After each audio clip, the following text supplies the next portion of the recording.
Grazie, Sur President. Thank you, Mr. President. Thank you, MPs. This is the third time in the past 6 months that I'm addressing you. I can tell you this was an experience. Every experience was one in itself. It was a dialogue that we have learned from. At the end of this presidency, I would like to mention what we managed to achieve together. However, obviously we will not wait, we will not finish, but this was the first experience we had. When we met at the beginning of our experience, I said that we will not be limiting ourselves to a limited period of the Union.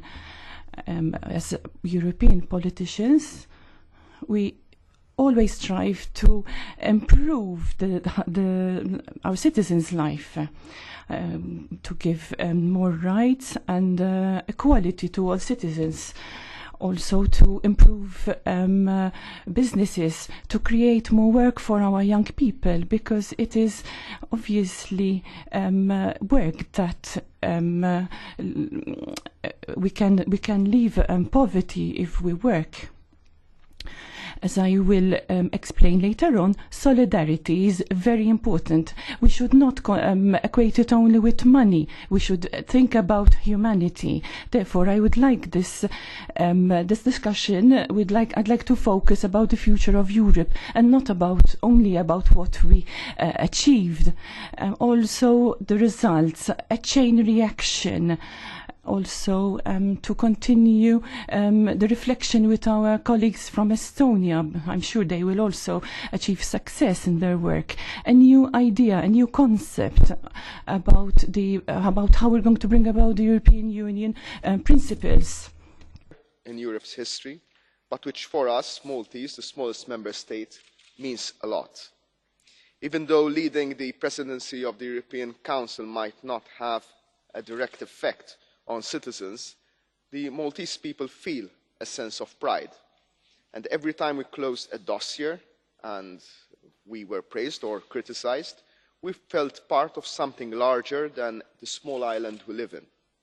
So let me start by transmitting a sense of positivity that the EU presidency has brought to our country. During the last 6 months, we achieved a lot in terms of making a difference in people's lives. We closed important dossiers, ending roaming charges, introducing cross-border portability, which affects apps which we use in daily life, moved ahead with the Wi-Fi for EU initiative. Other important dossiers which we closed were the anti-tax avoidance, the double taxation dispute resolution mechanism, better protection for workers from cancer-causing substances, rules on business-to-consumer contracts for the supply of digital content. The EU joined the Istanbul Convention on preventing and combating violence against women. We have also seen serious advancement on gas security of supply, paved the way for 5G, and reached an agreement on the Malta Declaration charting the EU's way forward. These are important dossiers and initiatives which, if communicated effectively, can show citizens, even the most sceptical millennials, that the EU matters for them on issues like the use of Spotify through the available free Wi-Fi connection, to women's rights, to enhanced workers' rights, to facilitating future technologies. I must stress that these are all positive achievements which we should be talking to the citizens about in our daily interactions on the media and when we meet our citizens face to face. The presidency, however, was also a stark reminder that there are issues which we are still at loggerheads about. Migration, Mr. President, is one of them. For all the good intentions which we all declare, including through signed declarations, when it boils down to real, effective solidarity, we, as Member States, should all be ashamed of our record. Countries who, like us, are now home to thousands of migrants and have been for the past decade or so. Countries who, like Italy, have seen hundreds of thousands of children, women and men reach their shores. And now we look at Europe, at politicians, and think, well, this Europe on this issue is a failure.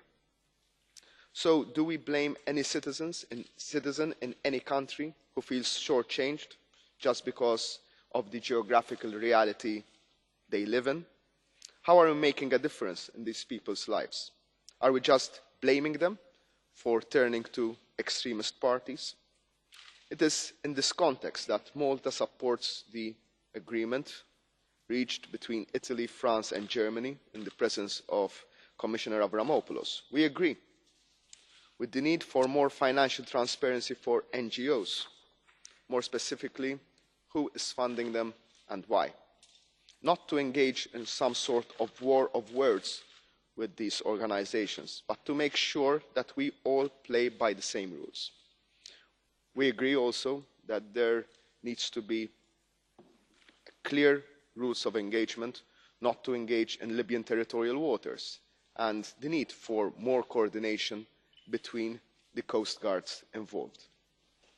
I must remind you that our small island, the smallest member state, devotes 100% of its assets, of its military assets, to cooperate with all the authorities to save lives at sea. But, to be very clear, this cannot go on forever. In the absence of real solidarity by all member states, no one should blame affected member states for then trying to protect their national interest. But this is a road we don't want to go into. I do think that we're still in time to have effective solidarity, effective border protection, but also a way in which we can manage together this phenomenon and not react once again, as we are doing, in a crisis mode. Just doing something and it feels like the tail is wagging the dog, rather than a situation where we grasp control, we have an effective discussion, and we move ahead. And we move ahead while making very clear what European values are and how they can be implemented. It is the time for choices for everyone. European Union membership is not something that you choose which values you adhere to and which values you don't adhere to. European Union membership is one set of values for each and every one of us. Our presidency had also to deal with Brexit, this disastrous creature which all of us should have seen coming, but none of us acted to stop. We have collaborated with some of the best people in the field, and here let me praise once again Michel Barnier's contribution and the excellent collaboration between Council, Commission, Parliament and the Presidency of the Council of Ministers. But then again, what are we praising here? In terms of a painful divorce, which millions of citizens will have to go through, what are we doing and what are we not doing in order to make sure that such an experience does not present itself again to us in the future? I believe that this autocritical analysis of our work should remain. It is not self-flagellation, but a reflection of the thoughts that people in our cities, towns and villages tell us. There is another dimension which we should not discard.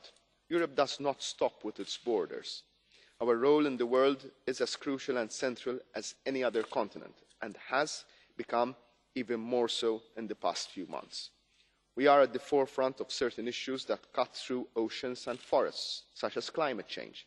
In this context, we must keep defending the agreement on climate change that was born in Paris, that was born in Europe, and spread it from north to south, and make sure that it gets implemented.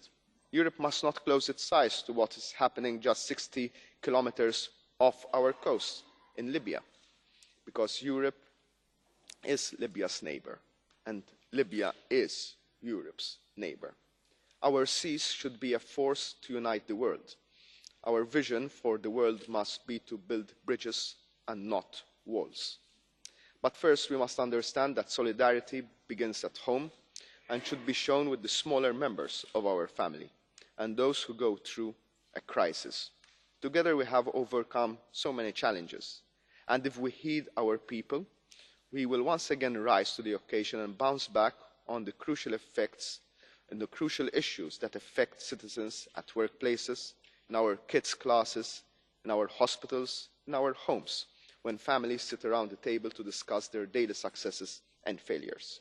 Finally, a word of thanks to Council President Donald Tusk, to my dear friend Jean-Claude and all his team, and to yourself, Mr. President, and your predecessor. Your constant support was the guiding light of our presidency. Who would have thought that a small island of Malta's proportion, just 500,000 in population, the size of a medium-sized city in Europe, would have managed to chair hundreds of meetings and close very important aspects that affect the life of so many millions of Europeans. That, I believe, is the beauty of Europe. And I will close off by wishing all the best to our Estonian colleagues and by recalling, I think, one of the fantastic moments of our presidency, where we were together in Rome and we were hosted by President Mattarella. And he gave a definition of Europe to which I subscribe. He said, Europe is made up of small states and states that have not realized yet that they are small. And I believe that is really our Europe. Thank you very much.